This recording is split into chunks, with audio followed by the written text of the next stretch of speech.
CCTV footage में देख सकत नहीं कोना प्रकार के अज्ञात बदमाश बड़सन सीसीटीवी कैमरा में चेहरा ना हो जाना का प्लानिंग मिल बसन बोरा बोरा लेके ना या हेडफोन एप्पल के सब हेडफोन जितना रह सब वॉच रख घड़ी आगे के ठंड पड़त जाला वैसे से चोरी के घटना पड़त जाला बरहिमा मोड़ पे सिद्धवलिया थाना एप्पल मोबाइल वॉच रह घड़ी रह सब हेडफोन रह ब्लूटूथ रहा बैटरी रहा इन्वर्टर बैटरी। नमस्कार जियो भोजपुरिया हम राजेश अभी हम पहुंचल बनी सिद्धवलिया थाना क्षेत्र के बरहिमा मोड़ पर देख सकतानी मोबाइल प्लाजा यानी कि मोबाइल प्लाजा के अज्ञात बदमाश के द्वारा अज्ञात चोर के द्वारा तोड़ के 6 गो ताला तोड़ गई बा। यह से लगभग 20 लाख के मोबाइल स्पेयर पार्ट्स सामान के चोरी कर गई बा। देख सकतानी वह दुकान बा और ताला टूटल पड़ल बा। जाके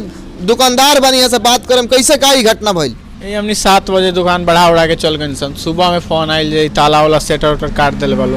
यही 6 गो ताला ये ताला सब बा ताला 6 गो रहा सेटर में रहा लॉक उक तोड़ दिले वालो और सब ले गई वालो मोबाइल फोन रहा एप्पल मोबाइल वॉच रहा घड़ी रहा सब हेडफोन रहा ब्लूटूथ रहा बैटरी रहा इन्वर्टर बैटरी तोड़ ले वालो 6 गो कैमरा 2 गो बाहरी रहा कैमरा उ तोड़ दिले वालो और 4 गो अंदर उ तोड़ दिले महंगा सामान रहा दुकान में सब लेके चल गइल बा। जी देख सकते हैं तस्वीर में देखी कितना मतलब भारी लोहा से एकरा के वार कल गई शटर टेढ़ हो गई बावे एकरा अंदर जन बावे सीसीटीवी कैमरा जितना लागल रहा ओकरा के क्षतिग्रस्त कर देल बावे। देख सकते हैं चारों तरफ रुआ एक बार नजर घुमा के देख ली मोबाइल प्लाजा जौन बरहिमा मोड़ पे बावे मोबाइल प्लाजा वो अज्ञात बदमाश के द्वारा पहले से रेखी कल गई बा। ओकरा बाद कल रात के 12:05 पर इ घटना के अंजाम दिल गई बा। लगभग 20 लाख रुपया के कीमती सामान लैपटॉप पे जा रहे हो जा हार्ड डिस्क रहे उ ले गइल वालो गाला में कुछ रुपया रहला उ ले गइल वालो नगदियो रुपया ले गइल जी नगदियो रुपया रहला उ ले गइल वालो है सब पूरा भरल काउंटर बैटरी ले गइल वालो सब बैटरी में रखा उ ले गइल वालो सब मोबाइल के जितना महंगा आइटम रहला सब लेके गइल वालो। को बड़ा सन सीसीटीवी में लौकता जी 2 जना घुसल वालो 1 जना बाहरी 3 जना आइल वालो। हाँ टच उच ग्लास वाला जितना रहा सब उठा के ले गइल वालो अंदर वाला जौन डिस्प्ले फोल्डर जितना महंगा वाला सामान था वो लेकर गया। चोरी के घटना में मैंने क्या लागता अंदर से जितना सामान निकल वैसे क्या लागता देखे में अब तो लागत का बा देख ली रहुए सब दिखा दी पुलिस ऐसा तो लागत जब अंदर बाहर सब खंगल्ले बात यानी कि पहले से आके जांच करता आइल बा देखले बा तबे नु देखले बा। अच्छा कैसे हमें जानता जब हम बैटरी बा इन्वर्टर बा उ देखले बा तबे नु ले गइल बा नोच के 4 गो कैमरा लागल बा चारों पहले नोच ले बा तब ले ले बा सब देखी कोनो नया बात नहीं खे ऐसे कड़ाके के ठंड पड़त जाला वैसे से चोरी के घटना पड़त जाला बरहिमा मोड़ पे सिद्धवलिया थाना क्षेत्र में 1 महीना में 3 गो दुकान के शटर टूट गइल बा। लाखों रुपए के सामान चोरी हो चुकल बा। अभी तक ना चोर पकड़ैले ना दुकानदार के आश्वासन मिलल बा ना दुकानदार के संतुष्टि मिलल बा कि अभी तक का कार्रवाई भइल। पूरा डिस्प्ले लागल लख ई सब नहीं खे को हाइए जौन गिरल ल कसले वालो हाबुर त गिरल तो उठा के धइले बनी सन त ई सब पूरा भरल डिस्प्ले से यानी पहले से पूरा प्लानिंग मिल बसन बोरा बोरा लेके ना या हेडफोन एप्पल के सब हेडफोन जितना रह सब वॉच रख घड़ी रख जितना रख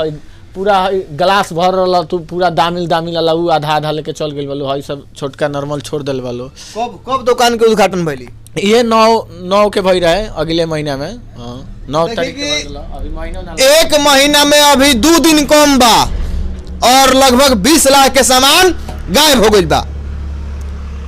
सीसीटीवी फुटेज में देख सकत नहीं कोना प्रकार के अज्ञात बदमाश बड़सन सीसीटीवी कैमरा में चेहरा ना हो जाना के वजह से तोड़ फोड़ कर गइल बावे। रिपेयरिंग भी होला रिपेयरिंग के मोबाइल 20 गो ले उ 20 गो लेके चल गइल बोलो है में रिपेयरिंग होला अंदर। अच्छा रिपेयरिंग वाला सब मोबाइल लेके चल गइल उ मोबाइल लेके गइल बोलो कम से कम 20 गो रहा रिपेयरिंग के सब आइल कुछ बनावे के जैसे ग्लास व्लास लगावे के उ सब लेके चल गइल सब बन गइल रहा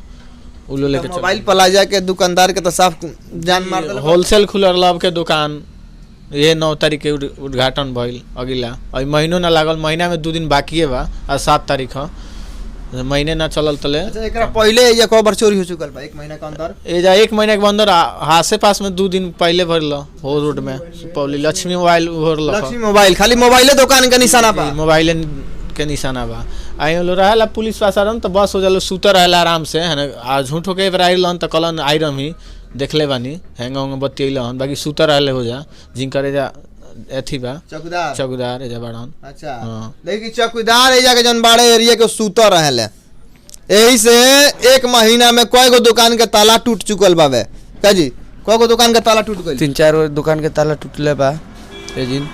एसके मोबाइल भइले ओकरा बगल में एगो और मोबाइल बा जिन खाली मोबाइल दुकान के निशाना बना रहल बा आदमी तो वो लोग ना गोरिया करी दुकान के। अब हमनी के मिठाई के दुकान में सुतर रहनी सन अब आदमी आवता जाता रातों दिन आदमी चलत रहेला रोड पर तो केहू को समझी जे लोगे चलता नु अब में चोट के नाम के निशान थोड़ी बा जे चोर चलता मोड़ पर। देखिए दुकानदार के अभी 1 महीना में 2 दिन कम बाद दुकान के ओपनिंग हो के मोबाइल प्लाजा दुकान बा सिद्धवलिया थाना क्षेत्र में बरहिमा मोड़ के समीप और 2 दिन कम बा 1 महीना के अंदर ही दुकान के उद्घाटन होता है और दुकान के एक सामान लगभग 20 लाख रुपया के चोरी भी हुई है। तब वीडियो करो ज़्यादा शेयर करें वीडियो यूट्यूब फेसबुक देख मिली अगर वह क्षेत्र में कोनो समस्या दिखे तो कमेंट करके बताई। धन्यवाद।